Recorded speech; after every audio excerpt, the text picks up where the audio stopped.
Yo, it's Mel from Rap Rankings. To hear the full episode this clip comes from and all the other episodes, stop by raprankings.com or search Rap Rankings on your favorite podcast platform. Track 7, I Like It, featuring Bad Bunny and J Balvin. The Mel yawn during the actual review. They said, Mel, this is your most disrespectful move yet. You usually, you contain that within part 1 in the info section. Now you're yawning through this artist's music. I said, look, man, I was woke. I had a long day. This isn't about Cardi B. Okay, this is about recharge is wearing off. This ain't about Cardi. This is about Mickey.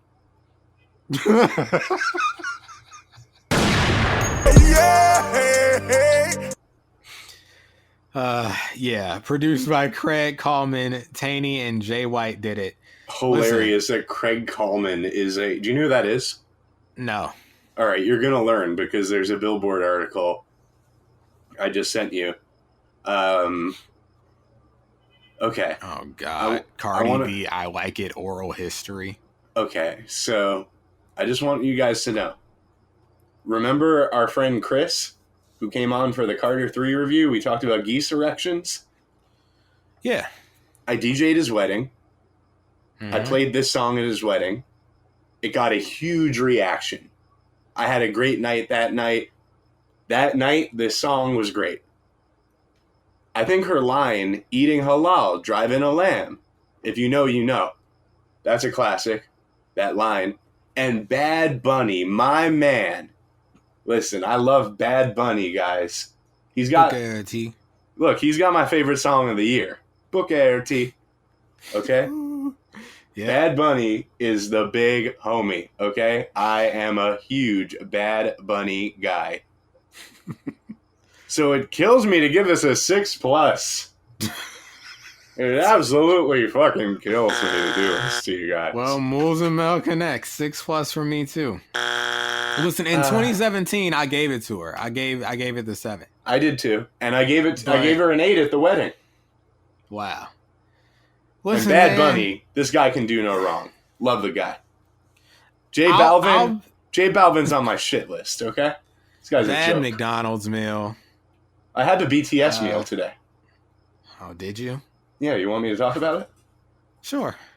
I had the BTS meal, which is, I did ask for it large. I was like, can we do large? Which is just a regular meal with some sauces. With some exclusive sauces. So I was like, let me get this BTS meal. I gotta tell you, I feel less stupid saying that than I do the Travis Scott meal, which, by the way, is the best of all the meals, or the Travis Scott meal? Ordering the J Balvin meal. I mean, I can barely even bring myself to go to a drive-through and say that out loud. The J Balvin meal wasn't hitting like the meal was. The meal was not hitting whatsoever. And now we have this BTS meal, which is a 10-piece nugget with Cajun sauce and sweet chili sauce, and a medium fries and a medium Coke. But I asked, can I get that large? Because I don't care what size they get it. I don't like BTS that much. But I do like BTS, right, Mel? Right. And you like them too, don't you? Absolutely. Exactly. So I had to try their meal. And because we were informed, these are the sauces they like. Yep. So I got it. Because I was like, you know what? I'm a fan of BTS. But I'm not as big of a fan as some of the BTS army out there. So I was like, I'll save the mediums for them. I don't want to take a spot. You're talking about Bad Baby. Took a spot from, potential, like maybe a black woman or something. I don't want to take like a potential BTS army's medium-sized cup or fries. So I was like, you know what? That's considerate of you.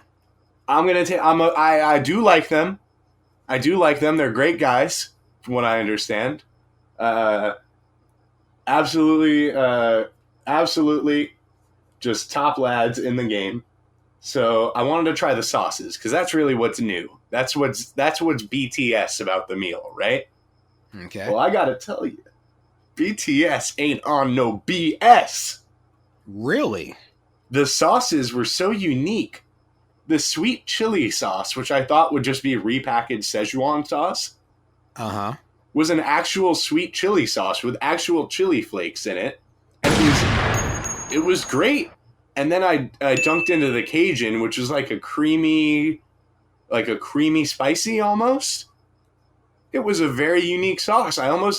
If I could compare it to anything, it's like a spicier version of the Chick-fil-A sauce. It was pretty good. BTS, you guys have the second best meal behind the Travis Scott meal. Tell them Cactus Jack sent you. And we do it for hip hop, so rap rankings. We got Trav at number 1. We got some of our favorite new artists, BTS, at number 2. And we got this fool, J Balvin, at number 3. J Balvin, what are you talking about on this song, bro? Couldn't understand a word you were saying. And what's crazy is I understood every word of what Bad Bunny was saying. So what's your deal? Look, man, I had to be honest. I don't know what dude is saying. And I think that's fine. Like, how much am I going to enjoy this? I don't speak this language. Like, what do you want me to pretend? Well, hold up. What about Booker T? I understand Booker T. Okay. What about that that Rosalia? Oh, Malamente. That's just a hit. I was like, that's just good. That's just a good song. That's a good song. That's a good one. When Moulz put me on to that when I heard it, I was in the car. It's on the playlist. It's going to sell. Yeah. All right. Gotta let him know. I think it did sell. It's been a minute since we told him it's going to sell. Hold on. I got to bring that back and make sure they know it's going to sell. Man, where is this going to sell? I haven't seen it. That shit's collecting cobwebs somewhere in the back. Here it is. I found it. Malamente? Man, that shit was banging, man. It's going to sell. It's going to sell. All right, Mel, I think you should pop open this Billboard article and let's read it to the people. Okay. Well, here it is. Cardi B's I Like It, an oral history of the number 1 smash's grueling 7-month gestation. Are we reading this whole thing? We're going to read up to a point. And then when we get to that point, you'll know. Okay. Let me see. Should I start with this blurb or start with Cardi B talking? No, start with the blurb. And we especially want to hear from Craig Kalman more than anybody else. Because, of course, he's one of the producers on the song, right? And you don't know what he is, but you're about to find out what he is. Okay.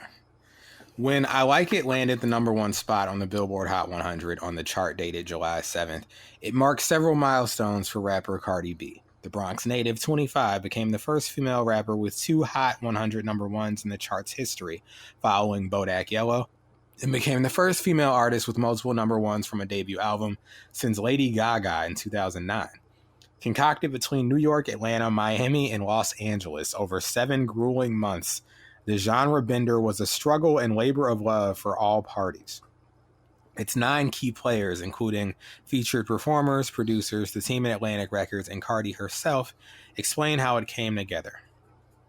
Cardi B says, "For I like it to be number 1 in a country where the origin language is English. It makes me happy that people are open to learn different languages. People say they don't understand the Spanish parts of the song, but they still love it.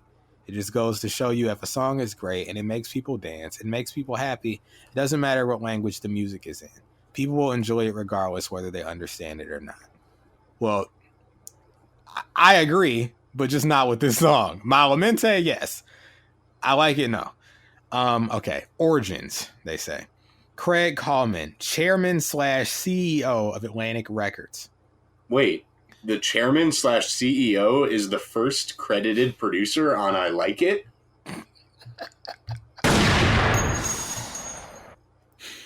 He says, "I couldn't understate the importance of not just having an album that had follow-up hits, but an album that people really loved as an entire body of work from start to finish.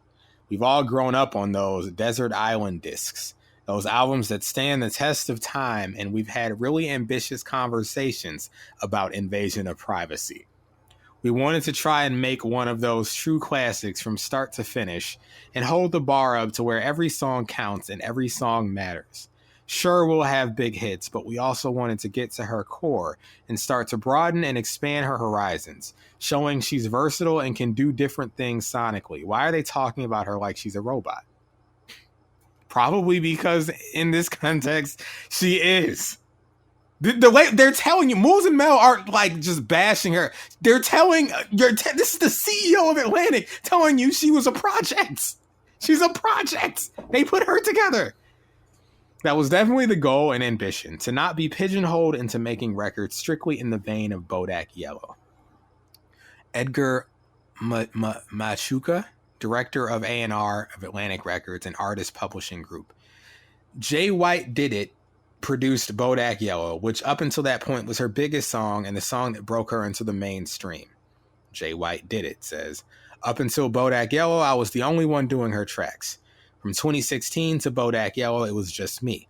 I definitely felt that pressure to match Bodak Yellow. Who wouldn't with that type of record? Being in that Bodak tornado and having that pressure. Coleman comes back and says, Cardi has a Dominican father and a Trinidadian mother. Hey, that answers my question from earlier. And was born in the Bronx and raised in New York City. She had the roots where it made sense for me to pitch Cardi on a Spanish Latin record on this album. Cardi was incredible in this process of being so open to trying things and experimenting. She had definitive opinions and said no to tons of stuff that wasn't right for her. She was listening to beats and track and song ideas. She also knew what spoke to her. So when I mentioned that, she said, let's go get it. No, so when I mentioned that, she said, let's go get it. I was canvassing producers in that space. Reggaeton and Latin produce. I knew I shouldn't have went for that. Let me gringo it. Reggaeton and Latin producers and put it out there. We were looking for a Latin-inspired track. I just wasn't really getting anything that I thought was a real missile and a real bullseye. Machuca comes back and says, Craig and Jay White happened to be in New York at the same time. Jay White says, I was at the Atlantic offices when we were celebrating Bodak Yellow in October. I happened to talk to Craig and he was like, hey man, come to my house to the studio and I want to play some records. I have an idea for Cardi. I was like, okay, awesome. Coleman comes back and says, once in a while, I'll go back to my DJ roots, like when I produced the Lupe Fiasco Daydreamin' record with Jill Scott, which won a Grammy. That was the last record I produced, to be honest. I thought I'd retire on that one, but Cardi inspired me to dust myself off. I have about 1.1 million vinyl. What? Okay, I would like. This is strange hyperbole because usually it's just like, oh, I have a million. 1.1 million sounds like that's his actual amount of vinyl. Whatever. This guy says he has 1.1 million vinyl albums, so I went back to digging in the crates. I used to DJ in NYC and used to play any genre of music. I was known to be the DJ that no matter what night it was, German krautrock, salsa, punk rock, I had the biggest record collection. I have this Latin music collection and poured through it and put together hundreds of sample ideas. Pete Rodriguez was always one of my favorite artists. I Like It Like That and Oh That's Nice are two of my favorite records. I always felt like that could come back as an idea. The Blackout All-Stars had done it as a dance record. I started in my bedroom with it, moved it to my own recording studio, and started looping up the samples. At that point, I needed a collaborator on the beat and started experimenting. This is wild that the CEO of Atlantic came in and made this. Wow. I can't say he doesn't have chops, you know?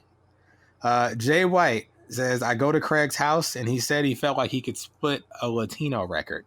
He thought it'd be big for her, the culture, and the industry. I'm like, wow, that's a great idea. Literally, I'm on no sleep. I'm tired. It's 12 at night. Craig is talking to me about all of this, and I'm half sleeping. I'm dozing off. He's like, Jay White, I'm going to play through some records. He called him Jay White. By maybe the 9th record, I'm about to be at his house asleep. I heard the, yeah, baby, I like it like that. Then I said, this is ridiculous. Machuca says, Craig was the one who came up with the idea of the sample originally. Coleman said this record had the most obvious hook and one you could base the chorus around. The other samples were meant to be woven. Jay White says, anytime you feel a record, anytime you feel anything like that in your system, in your bones, that was my Starbucks. I was ready to knock it out. Is there more to read? So basically they go on to talk about we should get Bad Bunny, and Craig called him and Craig called Machuca and basically said, we're going to get J Balvin and Bad Bunny on here. And then they're just talking about the continuation of the creation of the record. Anyway, long story short, this sample is owned by Atlantic Records. Get the fuck out of here, you motherfucker! No need to clear it. It was already cleared. Features? Don't worry. We already got you the features. The beat? I'll take care of it. All you have to do is show up and do a verse and do some ad-libs during the chorus. Can you handle that? Oh, and we'll write the verse for you.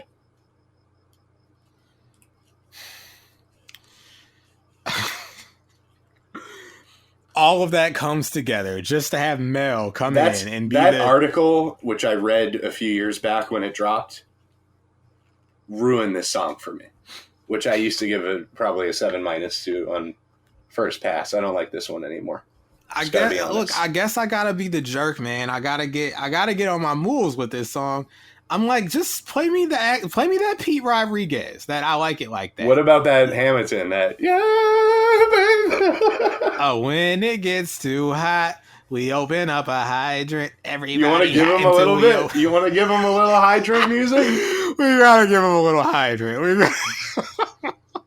Listen, they're at home like, are you saying this is better than Cardi B? No, we're not. No. But we're saying this is for Jay Dogon. This is for Jay. This one goes out to Jay Dogon. All right, and all the other cult members. This is Telemundo by Charles Hamilton from Taffy 2. The acronym was it the album for Interscope executives to understand. Here you go. See, listen, this industry move. He sampled a big record. I'm just gonna play it.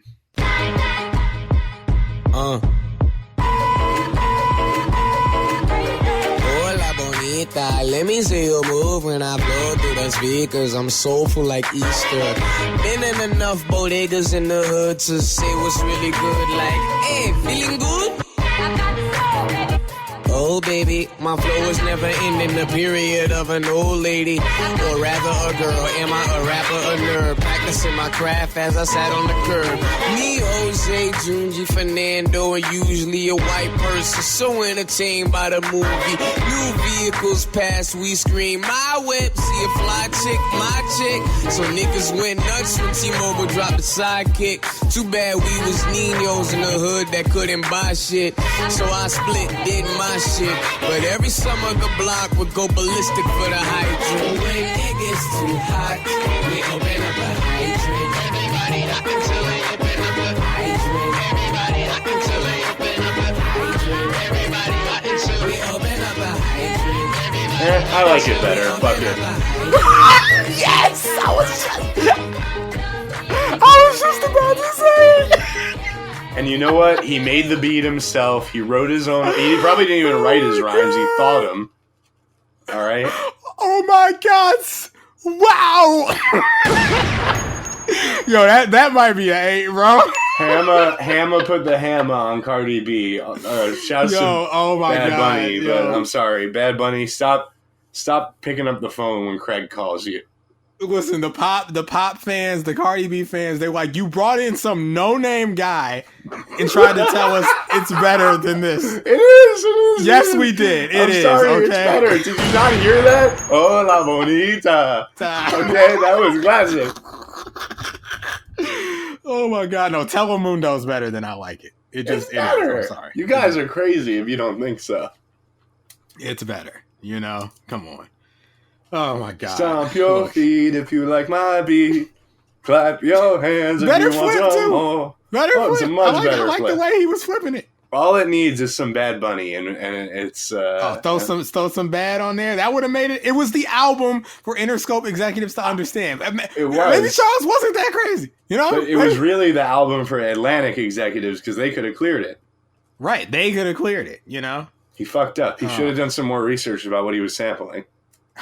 If he only sampled Interscope, wow. He could have had a career if he only sampled Interscope artists. He could have still done novelty sampling. Oh my goodness. We gotta talk about this off air. What's next? Let me just, we're moving on. Let me just wrap it up. Listen, we pretty much just play me the original song. All they did was add 808s in the modern.